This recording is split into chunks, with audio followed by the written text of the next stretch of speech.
Ke bawah dan dapat informasi ya korban sudah ditemukan di daerah Mamuju. Kedengaran orang teriak tolong, kita berdoa. Saya bilang yakin, percaya apapun agamamu, kita yakin. Peralatan ternyata canggih ya. Pelatihan itu untuk meningkatkan kemampuan ya. Saat ada kebakaran, apa yang paling cepat untuk kita lakukan misalnya? Tenang dan cepat mengambil keputusan. Dalam suatu bencana ataupun kejadian pernah ada juga yang menjadi korban? Kejadian bisa terjadi di mana saja, kapan saja, dan bisa menimpa siapa saja.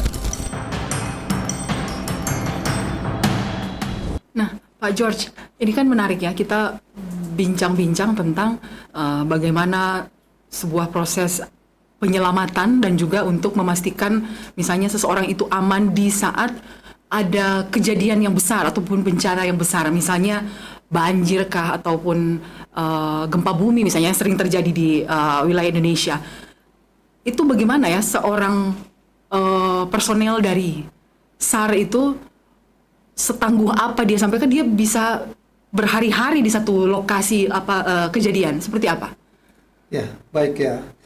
Jadi kami dari Basarnas pada prinsipnya dalam melakukan hal-hal teknis ya, tentunya yang paling pertama yang bersangkutan adalah memang seorang aparatur dari Basarnas itu sendiri atau seorang abdi negara dari Basarnas itu sendiri. Di komponen Basarnas ini ada memang dari tenaga Basarnas sendiri, ada dari tenaga militer. Dan itu sudah berdasarkan sertifikasi atau pelatihan-pelatihan yang sudah dia dapati sehingga dianggap berkompetensi atau mampu melaksanakan pertolongan atau teknisnya.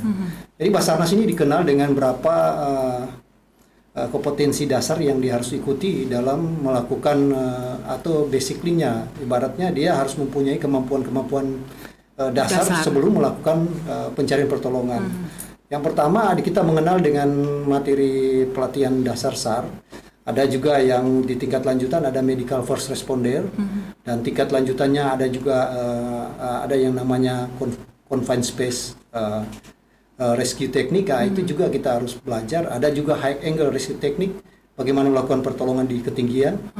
Dan ada heli rescue, ada rescue underwater. Dan semua itu tentunya adalah bagian yang harus dipunyai oleh setiap individu regu penyelamat atau tim SAR-nya itu sendiri.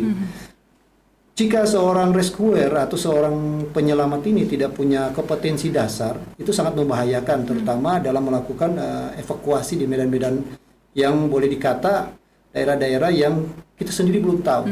Sementara tujuan kita melakukan evakuasi yang bersangkutan. Oleh karena itu ya paling dasar itu seorang rescuer atau seorang penyelamat itu harus mempunyai kompetensi. Itu yang pertama. Sehingga mereka setelah mereka mempunyai kompetensi, yang kedua mereka ya sanggup ditempatkan di mana saja, terutama di daerah yang membutuhkan.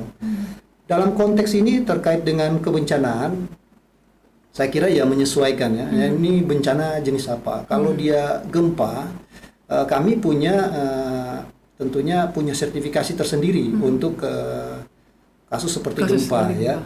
Itu semacam ada tim tersendiri, tim rescue tersendiri. Di situ ada yang namanya Urban SAR, tim penyelamat di mana ada reruntuhan, korban terjebak, dan itu spesifikasinya lebih atas lagi. Apalagi Indonesia ini sudah dikenal. Sudah dikenal dengan namanya sudah masuk di kelas medium di lembaga tim Urban SAR itu sendiri. Oleh karena itu kemarin kami mengirimkan personil dari Basarnas, mengirimkan personil di mana kemarin Turki ya, waktu terjadi gempa Turki. Baru yang terakhir terjadi gempa di Myanmar kami mengirimkan karena kami sudah masuk di kelas medium dan kita sudah tersertifikasi ya. Sudah tersertifikasi dan kebetulan ada organisasi yang membawa itu dan Indonesia satu-satunya di Basarnas ini lewat organisasi tersebut kita sudah bisa berada di daerah-daerah yang boleh dibilang di luar negara kita sendiri untuk memberikan bantuan SAR. Di saat memberangkatkan personel SAR ke luar negeri misalnya ya, seperti yang dikatakan tadi ada yang Myanmar, gempa, Turki itu dari Sulawesi Utara juga ada yang diberangkatkan? Spesifikasi untuk tim Urban SAR ke luar daerah itu biasanya dipanggil mendadak dari pusat ya. Karena kita tersebar di seluruh Indonesia. Jadi kayak kemarin ada yang dipanggil, kita geser ke Jakarta. Ke Turki kita ada, yang dari sini kita kirim ke Jakarta. Untuk Myanmar ada tim yang sudah standby ya, dan ada beberapa yang dari Manado yang sudah ditugaskan di Basarnas Special Group yang standby di Jakarta di Basarnas Pusat. Memang orang Manado sendiri atau ada tim dari sini yang kita sudah tempatkan di sana untuk BKO, penempatan di sana. Itu juga diberangkatkan ke Berarti Myanmar. memang standby ya. Standby. Apa namanya? On call ya gitu. Jadi sewaktu-waktu ditelepon, dihubungi ya, itu siap diberangkatkan ke luar ke Sulawesi daerah Utara. ya, ke tempat yang yang diminta. Nah, bicara tentang bencana.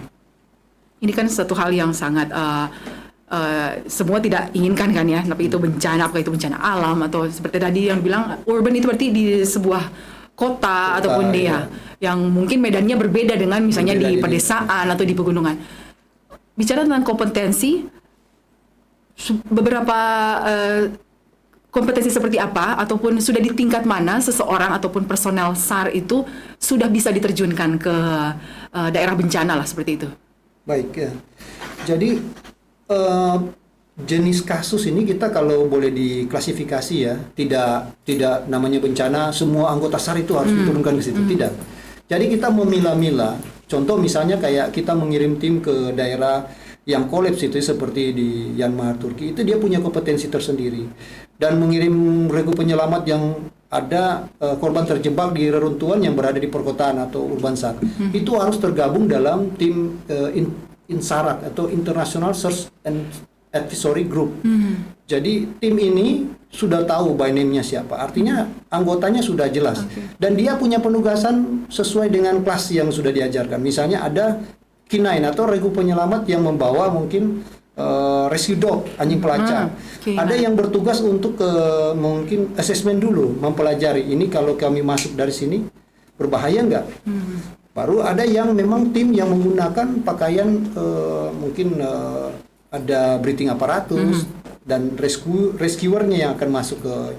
Jadi kelas-kelas seperti mereka yang berangkat itu sudah tingkat lanjutan. Jadi kalau ditanya, kalau dia masuk ke medan-medan itu sudah bukan rescue biasa, bukan yang mempunyai basic ilmu yang mungkin masih dasar Basarnas, tapi dia sudah tingkat lanjutan. Sudah dia mendapatkan ilmu tingkat dasar, sudah mendapatkan ilmu medical first responder, sudah mendapatkan ilmu tentang bagaimana masuk di daerah-daerah medan terbatas. Bahkan dia sudah mendapatkan ilmu terkait dengan INSARAG itu yang di dalam adopsi ilmu atau di mana adanya persamaan persepsi antara Perserikatan Bangsa-Bangsa dan kita masuk dalam International Search Advisory Group ya atau INSARAG, dan kita sudah masuk dalam komponen itu. Nama-namanya bahkan sudah ada. Dia mempunyai kompetensi itu dan dia punya label sertifikat atau bahkan brevetnya agak berbeda dengan kita pada umumnya. Ya, mungkin akan ada assessment lagi untuk menambah keilmuan dari bidang-bidang tersendiri. Nah, tadi kan Pak George bilang itu ada beberapa kualifikasi. Untuk anggota atau personel SAR di Sulawesi Utara, ada yang sudah memiliki klasifikasi seperti itu? Ya, untuk di Sulawesi Utara sendiri, pada saat ibaratnya dipanggil untuk mendapatkan keilmuan itu, pada umumnya sudah, ya, pada umumnya sudah. Karena pada saat dipanggil itu di seluruh Indonesia ini kita mengirim, karena biasa kan yang memberikan edukasi atau materi-materi itu kan dari pusat dan langsung dikumpulkan di Balai Diklat, dan kita punya pusdiklatnya sendiri. Mayor juga kita sempat di Mamuju, kami bantu dari sini kirim personil, dan bahkan waktu tahun berapa itu kami juga mengirimkan personil ke Aceh ya, untuk ke tsunami Aceh kita kirim. Jadi secara psikologis itu anggota SAR itu kalau kita nggak kuat mental juga, dia nggak akan bertahan juga kalau berada di tengah-tengah yang boleh dibilang situasi yang serba darurat dan sangat terbatas ya. Pengalaman saya ya, karena saya sudah ya agak lama dan berapa operasi SAR yang kita tangani dan ada yang berhasil, ada yang tidak. Yang paling menegangkan atau tuh yang paling teringat sampai sekarang karena ada kejadian ataupun yang dialami tuh, aduh ini memang benar-benar mungkin sudah terpencil daerahnya ataupun korbannya banyak, di mana, daerah mana ataupun peristiwa apa? Ya. Mungkin pada kesempatan ini 3 aja dulu ya. 3 aja. Yang pertama, operasi yang saya anggap yang tidak nyaman itu yang kita tangani bersama itu jatuhnya pesawat Adam Air. Itu kita dikirim dari sini itu ke daerah Buntukarua di daerah Toraja. Karena ada yang memberi statement pesawatnya jatuh di daerah pegunungan Tahun 2007 Buntukarua. ya itu ya. Oke. Nah, kita melakukan perjalanan kurang lebih 3 hari memasuki hutan itu bersama dari Batalion 721 Palopo kalau nggak salah, dan gabungan dari Basarnas ini Makassar sama ada dari Kendari juga. Nah, kita melaksanakan aksi menyusuri sungai, pegunungan dan tidak mendapatkan korban. Tetapi perjalanan yang kita lewati itu belum pernah dilewati oleh masyarakat ya. Jadi kami masuk hutan itu hutan Membuka memang jalan ya. membuka jalan baru dan pegunungannya sampai di 2.400 dari ketinggian rata-rata, dan itu luar biasa itu sampai cedera ya.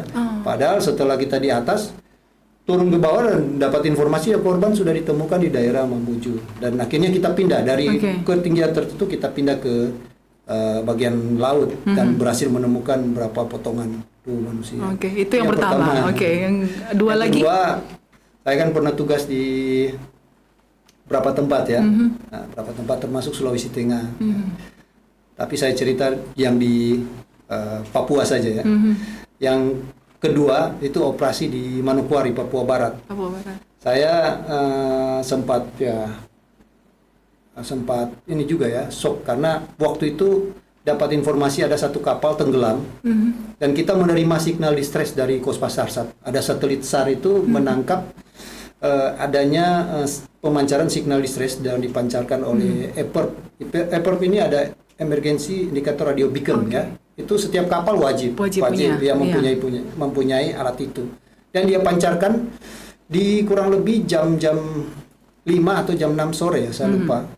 Dan dia tenggelam itu agak jauh dan di daerah-daerah laut yang boleh dibilang itu daerah sepi dan keamanannya tidak terjamin.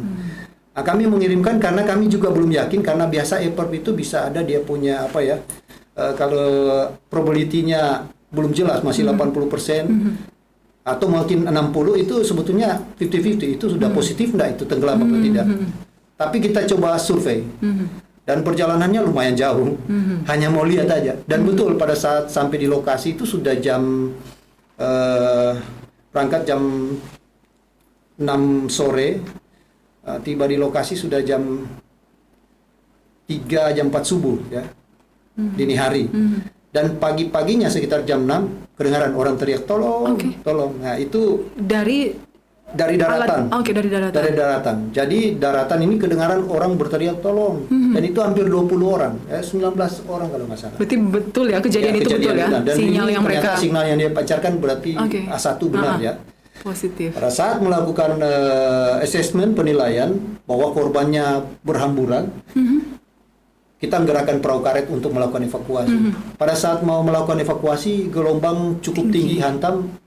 Perahu karetnya terhempas ke daratan dan anggota kami cedera. Terguling perahu karetnya. Kita kita tetap bangun lagi, mengatur lagi perahu karet dan coba maju lagi dan berhasil mengevakuasi 18 atau berapa orang ya. Satu orang hilang. Di tengah hilang itu dapat telepon satelit dari Kasiop, Pak, kami butuh bantuan ini Pak. Kami belum dapat, tapi kemungkinan korbannya itu terapung tapi agak di tengah jauh. Kami hanya punya perahu karet. Yang saya rasa spesial di sini bahwa Tuhan itu luar biasa ya. Pada saat mau menggerakkan kapal, kami memprepare itu kapal SAR. Kapal SAR ini ABK manusia semua, tidak ada robot. Dan cuaca sangat ekstrim, makanya kapal yang itu minta bantuan itu kapal tenggelam karena cuaca buruk. Di terpaan gelombang besar, kru kapal sudah, Pak, kami nggak berani berlayar. Dan keluarga korban sudah melapor, Pak, tolong. Nah, kita kumpul, kru kapal itu kumpul, bergandengan tangan, dan kita berdoa. Saya bilang yakin, percaya apapun agamamu, kita yakin Tuhan ada. Ayo, sudah bergandengan tangan. Semua orang menghindar laut, malah kita ke tepi pantai, kapal kita aja yang di pinggir dermaga itu sudah terhantam ke tepian dermaga itu sudah menakutkan. Wah, ini mau naik ke kapal aja nggak bisa karena gelombangnya besar. Tapi karena ya itu, kita coba bergandengan di atas kapal, kita naik ke kapal, bergandengan, Cap, bagaimana? Kansar, cuaca buruk begini. Banyak yang Udah ragu yakin, ya. iya, banyak yang ragu. Sudah sini, apapun agamamu, ayo kita berdoa. Tapi saya ya sebagai orang Kristiani ya saya bilang ya Tuhan itu ada, tenang saja, percaya yakin. Ini saya saja satu Tuhan bisa kabulkan, apalagi kita ada 20-an orang. Yakin Personel. ya, semua panggil Tuhan, sebut nama Dia. Dengan berbagai macam agama kalian, kita bergandengan tangan dan berdoa.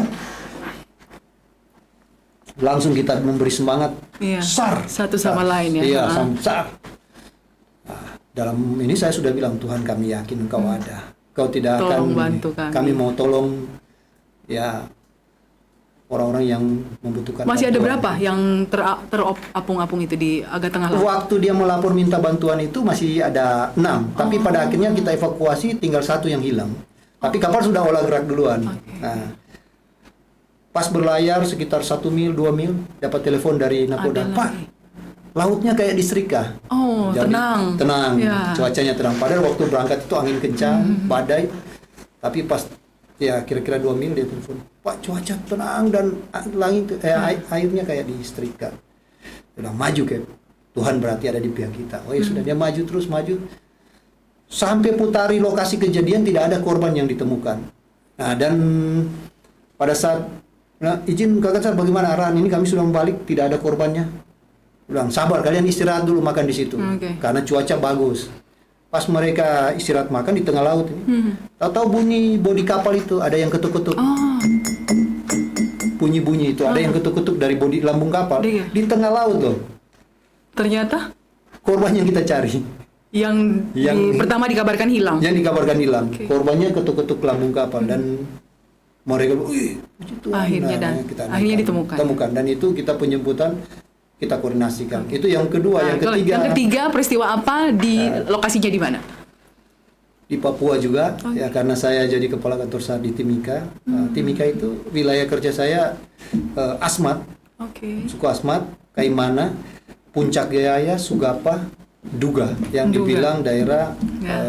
banyak rawan dan banyak kelompok separatis. Ya.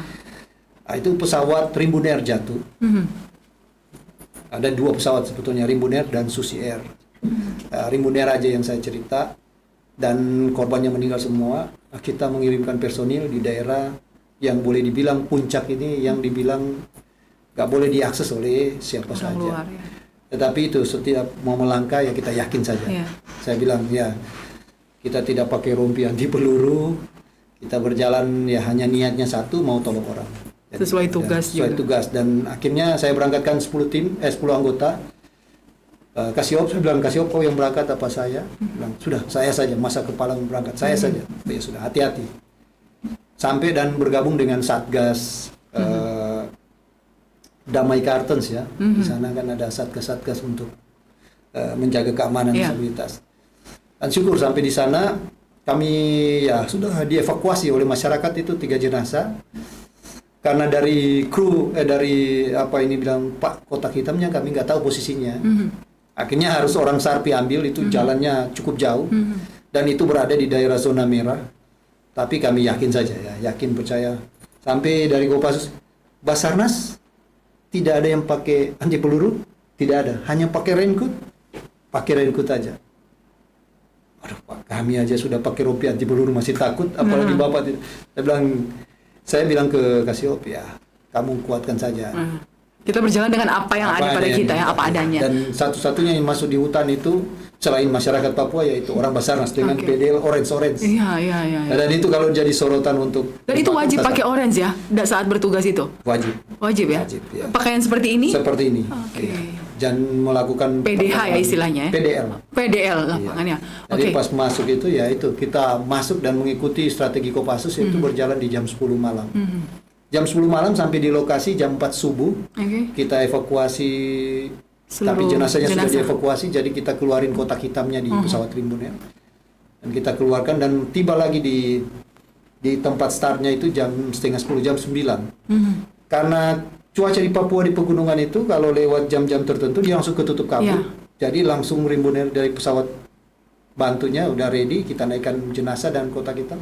Langsung berangkat itu hari itu Kembali juga. lagi Kembali. Dan syukur semua tiba di Timika dalam keadaan aman. Jadi itu pengalaman-pengalaman sebetulnya ada juga yang Susi Air yang kemarin yang ada penyanderaan, kebetulan saya di sana. Yang pilotnya orang New Zealand? Iya, Oke. New Zealand saya sempat ditunjuk jadi submission coordinator. Oke. Tetapi karena kasusnya bukan hilang karena Iya. kecelakaan, tetapi karena Kasus yang berbeda. sabotase berbeda, jadi dilimpahkan ke Satgas ya. Nah. Karena kita untuk rescue aja. Dari Tiga hal itulah, tiga ya. Ada banyak peristiwa, sebetulnya. 3 lokasi itu tentunya kan personel SAR itu kan bertugas membawa juga peralatan kan, tidak hanya membawa diri ya, membawa peralatan. Apakah kelengkapan peralatan yang ada di SAR Indonesia di setiap provinsi itu sama? Ya benar. Basarnas ini sudah mempunyai alat-alat yang lumayan modern ya. Sudah ada peremajaan, sudah yang canggih ya. Ya, tetapi ya gini, kembali lagi kita tetap mengandalkan SDM yang terlatih dalam mengolah peralatan itu. Tidak membawa peralatan canggih, SDM-nya kita tidak bawa, harus bersama-sama dengan peralatan itu. Karena dia yang dapat training, dapat ini. Misalnya contoh pencarian korban di bawah air. Kita menggunakan alat untuk mendeteksi korban itu, ada semacam echo sounder ya, mendeteksi objek di bawah air. Ada juga yang pakai rescue eye. Rescue eye ini dengan radius 50 meter dan kedalaman 10 meter atau berapa lebih ya. Itu bisa kita cover areanya bisa terbaca oleh sonar itu. ya. Iya, dia semacam sonar mungkin cara kerjanya ya. Tetapi banyak yang kita evakuasi dengan menggunakan alat itu. Itu untuk di underwater. Sementara untuk di gedung runtuh ya, kita biasa menggunakan live detector ya atau live detector apa lagi. Ada berapa alat yang kita taruh di atas permukaan ini sampai kedalaman berapa meter bisa ketahuan ada objek yang bergerak atau yang masih hidup bawah tanah, di bawah tanah. Okay. Di bawah tanah itu. Dan kita punya alatnya sampai search cam, live detector, live locator. Jadi bisa mendeteksi korban di underground. Jadi hal-hal ini yang memperkuat Basarnas untuk melakukan rescue ya, pertolongan. Memang ya tidak sedikit juga yang kita memang tidak bisa mendeteksi dengan alat itu ya. Contoh korbannya sudah meninggal ya. Jadi ya kita menggunakan berdasarkan kekuatan penciuman dari anjing pelacak ya. Makanya kita menggunakan K9. Ini yang kita kolaborasikan agar bisa korbannya bisa kita deteksi seperti itu. Jadi alat-alatnya luar biasa ya. Termasuk yang saya sampaikan tadi bahwa Basarnas ini terutama Indonesia lah ya pada umumnya bekerja sama dengan beberapa negara besar seperti Rusia, Kanada itu mendeteksi bagaimana satu alat yang namanya ELT Emergency Location Transmit yang dipunyai pesawat itu. Kalau pesawat nak minta-minta ada crash ya. Itu bisa dideteksi di mana koordinatnya dan kita bisa mengetahui dia jatuhnya di mana. Posisinya di mana. Namanya ELT. Itu bekerja sama dengan Rusia, Kanada. Dan itu namanya satelit yang mendeteksi itu satelit Cospasarsat yang mempunyai milik Rusia. Dan kita Indonesia ini membawa setiap tahun membayar lah ya, karena kita kan menggunakan alat itu ya, kita pinjam lah ya, bukan pinjam, artinya kita mengambil kerjasama dengan mereka. Jika mendeteksi di wilayah Indonesia signal-signal mara bahaya, tolong dilaporkan. Dan kita punya stasiun bumi. Jadi kalau dia tangkap signal distress itu dia pancarkan ke stasiun bumi, adanya di daerah Jonggol ya, di daerah Diklat, tempat Diklat kita. Nah, dia menangkap dan dia pancarkan kembali dia kirim dalam bentuk print koordinatnya di kantor SAR. Misalnya terjadi misalnya pesawat ada apa-apa di wilayah Sulawesi Utara, dia kirim ke kantor SAR Manado bahwa di koordinat sekian ada signal bahaya ya, agar kamu tindak lanjuti. Kalau di daerah lain nanti dia kirim ke kantor yang posisinya lebih dekat dengan titik kejadian. Karena itu mendeteksi pesawat ELT, mendeteksi kapal laut Eport, mendeteksi orang yang pendaki itu PLB. Itu sama kita bisa deteksi dan kita bisa mengetahui jika dia membawa alat itu. Nah, Pak George, ini kan peralatan ternyata canggih ya. Bisa dipastikan setiap kantor SAR di seluruh Indonesia memiliki peralatan yang canggih yang sama, gitu ya. Mungkin jumlahnya mungkin berbeda, saya tidak tahu. bicara tentang efisiensi, apakah ini tidak terdampak efisiensi? Apalagi dibilang tadi satelitnya itu atau peralatannya itu kerjasama dengan Rusia dan dia yang punya satelit untuk yang apa namanya tadi mendeteksi kejadian atau kecelakaan. Baik ya. Mungkin ya kalau saya berbicara soal bagaimana kena efisiensi, saya kira mungkin pemerintah ya negara kita ini juga punya tim analis ya mana yang harus diefisiensikan.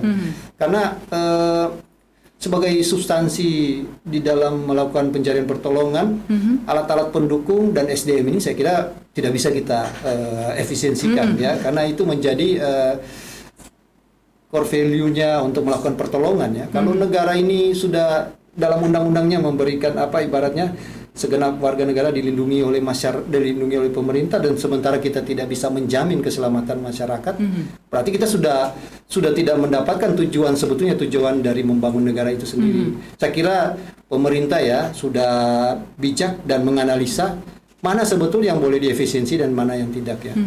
Jadi ya kami dapat efisiensi, tetapi yang menjadi tusi atau tugas dan fungsi melakukan pelayanan SAR tidak dipotong juga, tidak. Tetapi kalau mungkin pelatihan ya, pelatihan juga terkadang ada juga yang ini. Mungkin ya dari hal-hal konteks lain itu sudah kena efisiensi. Kalau untuk di SAR Manado, apa yang agak ada berbeda? Kalau mungkin dulu pelatihan lebih sering atau sekarang sudah ada pengurangan jumlah pelatihannya kah ataupun ada kegiatan-kegiatan lain? Ya. Jadi kalau saya boleh sampaikan ada kita malah diajak untuk lebih berinovasi jadinya kan. Sebagai leader itu kan jadinya bagaimana dengan anggaran yang kecil ini kita bisa menginovasi. Jangan tadinya latihan skala besar, skala menengah pun sudah mungkin tidak bisa atau skala kecil bahkan. Sementara kalau namanya SAR ini kan bukan hanya Basarnas sendiri, ada banyak elemen-elemen lain yang terkait. Dan kita harus coba kolaborasikan, bikin semacam rencana kontingensi atau kontingensi plan bersama-sama unsur gabungan. Jadi kalau Basarnas ke sana, leading sektor pencarian pertolongan Basarnas. Unsur yang membantu siapa-siapa. Itu kan kalau kita menggerakkan mereka ada yang berhubungan dengan biaya. Tapi ya itu setelah saya datangi, saya tanyain, saya mau bikin latihan ini. Mungkin dari bapak-bapak mau pingin gabung, tapi mohon maaf kami nggak punya anggaran yang cukup. Tapi malah mereka, boleh Pak, kalau hanya dukung ini kami dukung sendiri. Misalnya menggerakkan alutnya dia atau speedboat mereka. Kami boleh, hanya itu kita dukung sendiri. Oh iya saya bisa dukung makannya, mungkin saya bisa dukung makannya gitu ya. Jadi akhirnya latihan itu malah jadi besar juga, padahal anggaran yang dikasih terbatas karena internal. Bahwa tetap ada koordinasi ya, biar bagaimanapun pelatihan itu untuk meningkatkan kemampuan ya, dan juga sambil kita mensinergikan jika terjadi hal-hal yang tidak diinginkan, siapa berbuat apa kita udah bagi, bukan semua di posko kan enggak. Ya, sistem alertnya sudah terbentuk ya. Oke. Nah, kalau untuk personil di SAR Manado, mungkin pernah dapat penghargaan kah dari pusat atau apa yang paling bisa dibilang yang paling membanggakan dari SAR Manado di kepemimpinan Pak George? Saya sebetulnya belum lama ya, kurang lebih setahun lah ya. Belum setahun juga. Karena maaf, sebelumnya bertugas di Manado? Di Papua. Oh, Papua. Saya hampir 7 tahun jadi kepala SAR di Papua. Jadi karena mungkin sudah ini ya masuk ke daerah sendiri, ya sering mengikuti ya. Sebetulnya anggota di sini juga sama ya, bahkan di sini lebih banyak pengalaman-pengalaman dan operasi-operasi yang dilakukan oleh anggota SAR Manado dan berhasil ya. Dan ini tidak lepas dari dukungan dari unsur potensi SAR yang kita latih bersama. Jadi kita membina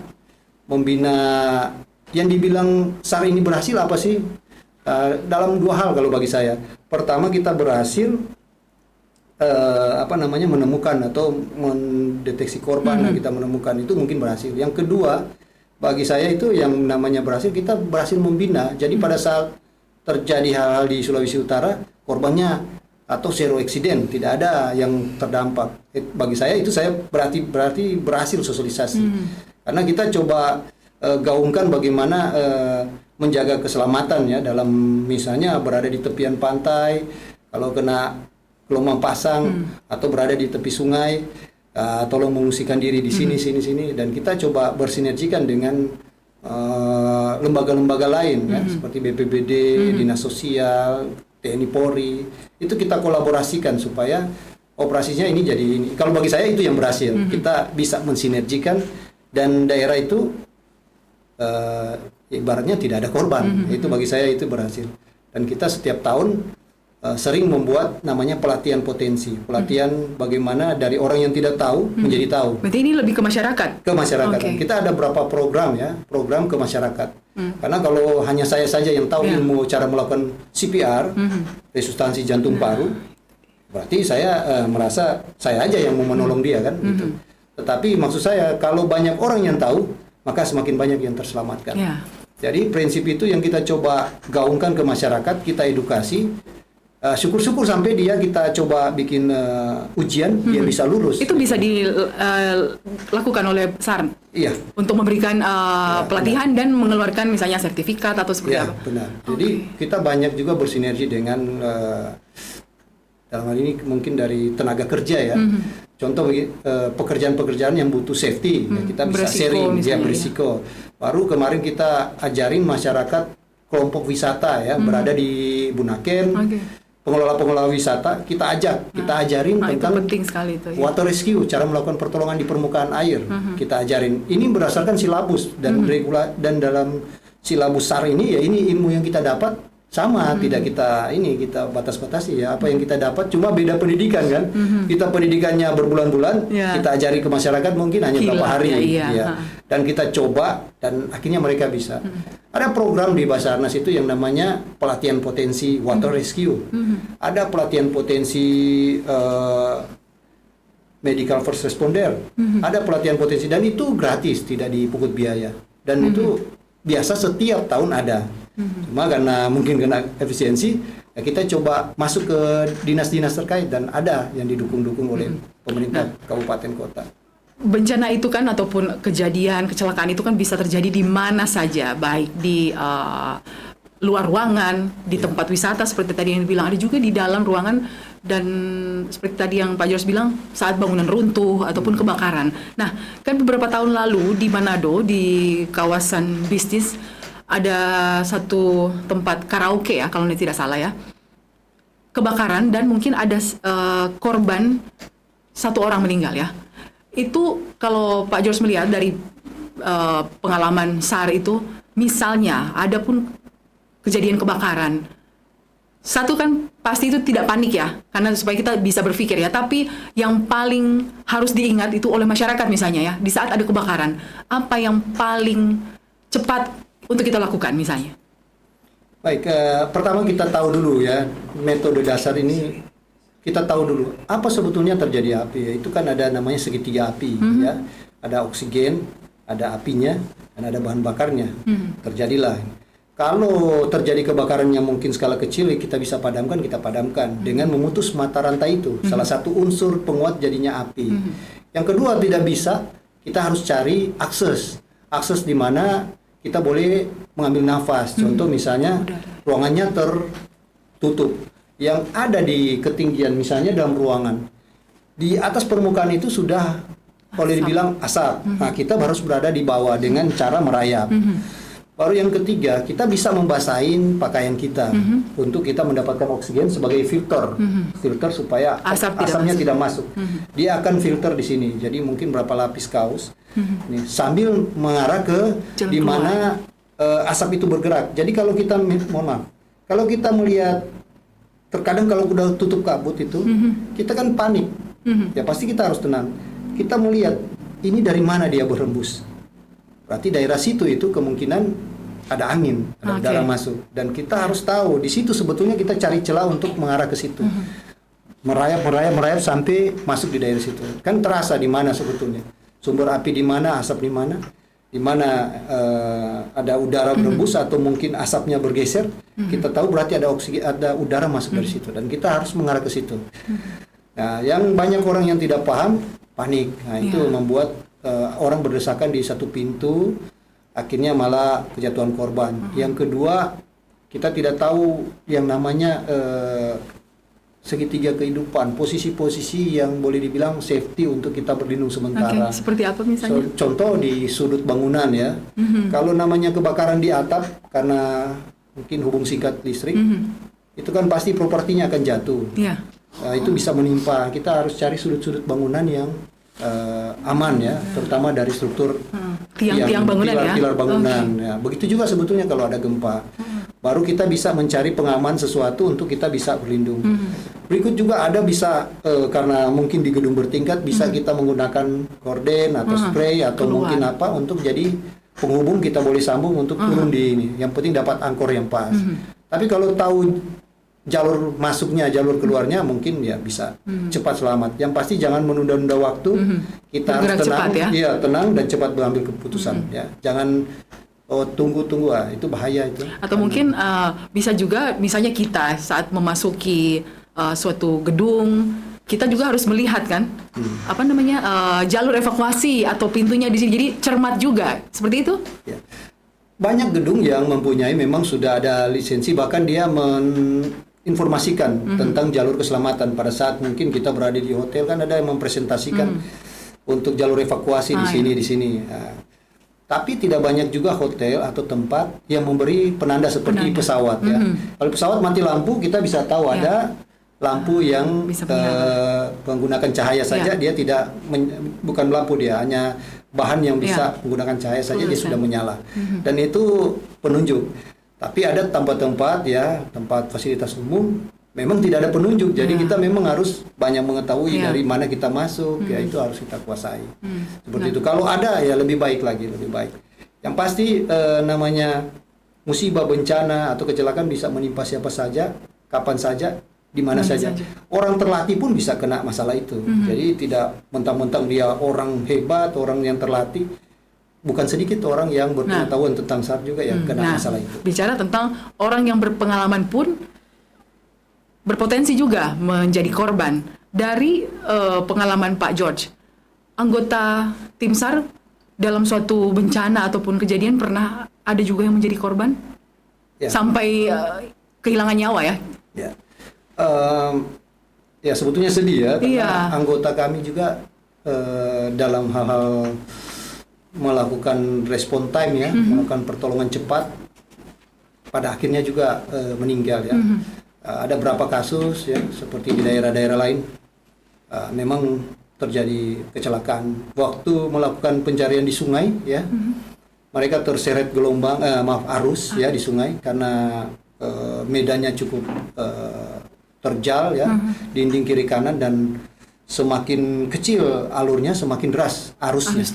Dari lebar dia tenang, tapi karena dia mengecil, arusnya semakin kencang sehingga sulit dikendalikan untuk raftingnya, perahu raftingnya, sehingga terseret dan mereka sempat hilang. Hilang dicari berapa hari. Di mana itu lokasinya? Adalah di salah satu kantor di daerah Medan. Medan, Sumatera ya. Jadi anggota kita di situ ada 2 satu kali meninggal. Nah, meninggal padahal mereka mau tolong orang, tapi mereka jadi. Ada juga yang kecelakaan di kapal ya, kapal SAR ya. Ada juga yang lagi melakukan pertolongan di sungai, tapi terseret arus dan masuk di daerah Kubangan dan terjebak di arus besar, sehingga akhirnya tidak bisa mengeluarkan diri. Dan itu orang yang terlatih ya, apalagi yang tidak terlatih ya, karena itu terkadang masyarakat kita kan sana lagi. Nah, dan kita harus tenang berpikir, jangan langsung cepat mengambil keputusan. Pertama kita berpikir masalah safety kita, keselamatan kerja. Kita mau ke sana pakai alat safety lainnya, dari mana angkornya, ikatnya di mana. Baru nanti setelah saya berhasil tangkap korbannya, siapa yang bantu tarik saya. Itu harus dibagi tugas dengan baik. Terkadang kan karena butuh cepat, ya hal-hal itu juga ya membawa kita ke resiko, dan akhirnya ada juga kasus yang ya anggota kami juga jatuh di pesawat ya, helikopter dan meninggal. Dan ini banyak hal-hal yang tragis yang menimpa anggota Basarnas.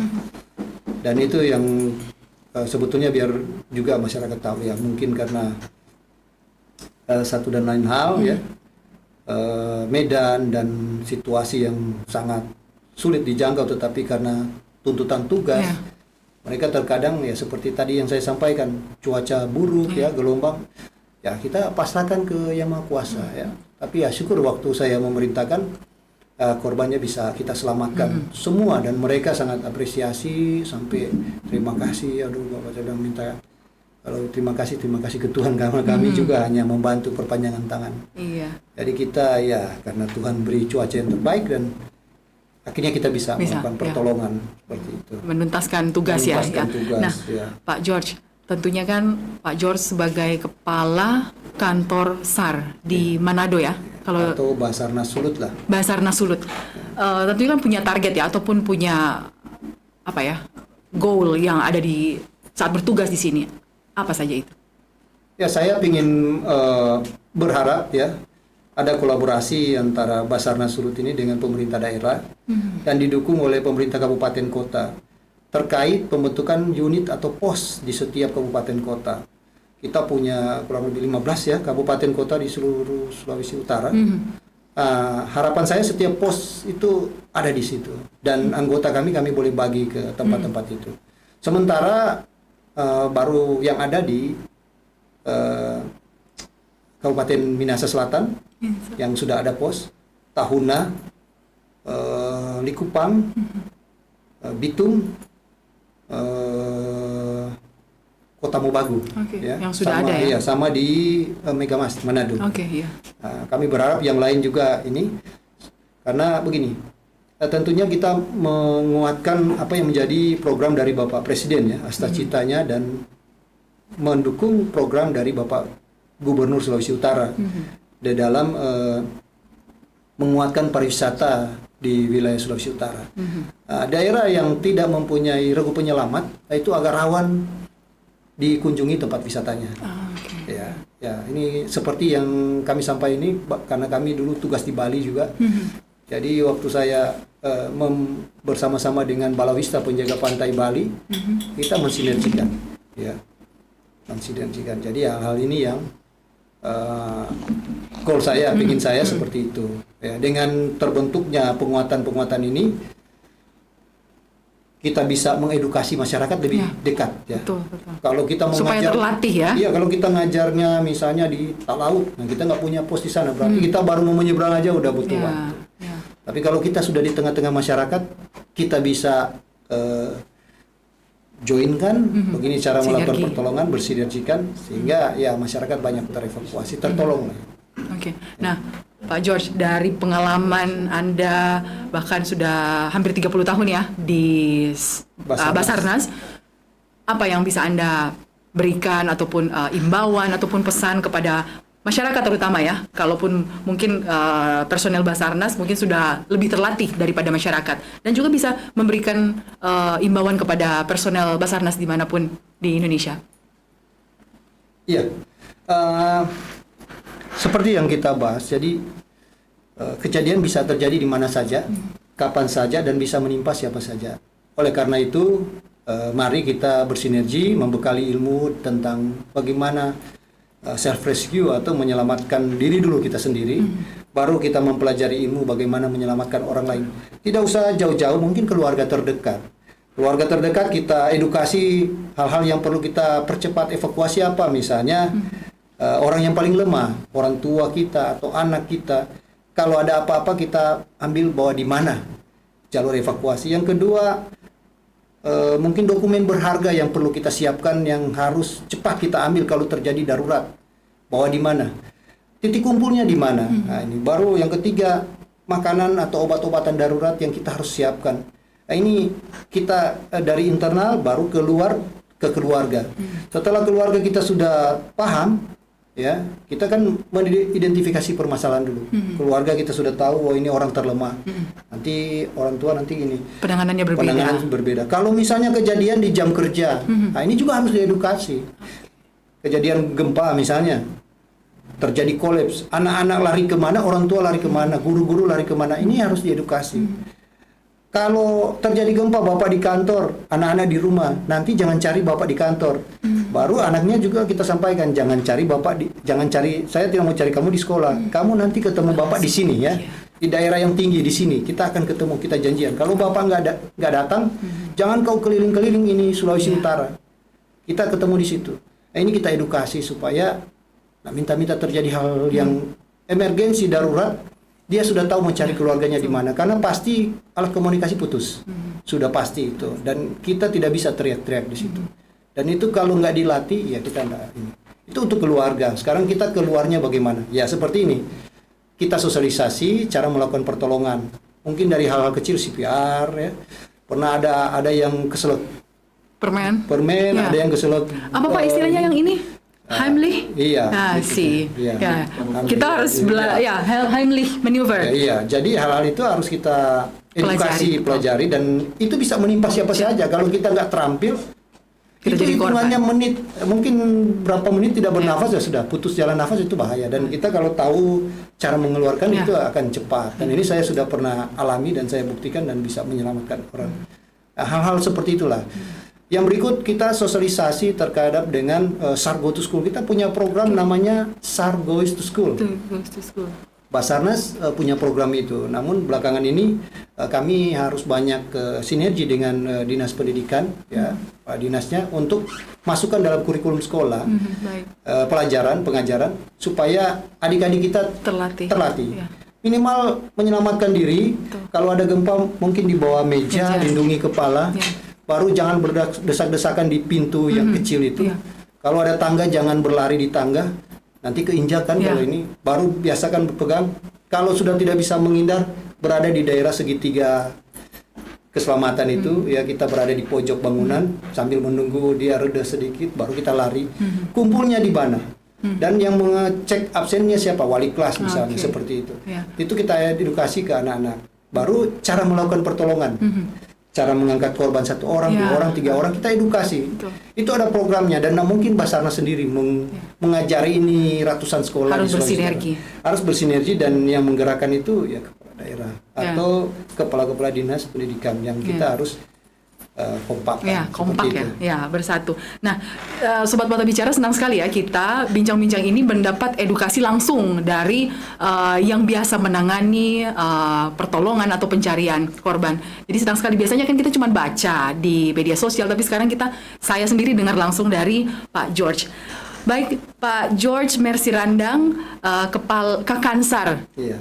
Manado, yang ada di Basarnas Sulawesi Utara ya. Terima kasih bincang-bincangnya ini, semoga bermanfaat juga buat para Sobat Mata Bicara yang menonton podcast ini. Baik, terima kasih ya Pak Mercy ya. Baik. Terima kasih. Ya, Sobat Mata Bicara, itulah perbincangan kita dengan Pak George Mercy Randang. Terima kasih, semoga perbincangan ini bermanfaat buat Sobat Mata Bicara. Sampai jumpa. Jangan biarkan samar jadi nyata. Lihat yang kau katakan, agar tak ada dusta di antara. Dalam setiap kata ada cermin